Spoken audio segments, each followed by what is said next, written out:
Basically మన కర్మ ఏమిటి అని అంటే బీజేపీ వాళ్ళకు సగం తెలుసు, సగం తెలీదు.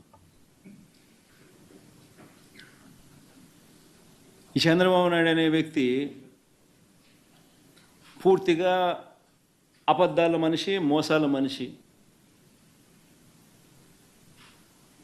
ఇవన్నీ నేను చెప్పినటివన్నీ వాస్తవాలు అయినప్పుడు టీటీడీ బోర్డులో కూడా ఇదే బీజేపీ పార్టీకి సంబంధించిన సీనియర్ మంత్రులకు సంబంధించిన రిప్రజెంటేటివ్స్ కూడా బోర్డులో సభ్యులుగా ఉన్నప్పుడు ఈ ప్రొసీజరు, ఈ ప్రాసెస్ అనేది వాళ్ళకి తెలియదా? కనుక్కోమని. తెలియకపోతే కనుక్కోమని చెప్పండి. కనుక్కొని తప్పు చంద్రబాబు నాయుడు అనే వ్యక్తి ఈ మాదిరిగా దుష్ప్రచారం చేసి ఉంటే, చంద్రబాబు నాయుడు అనే వ్యక్తి మీద అక్షింతలు వేసే ధైర్యం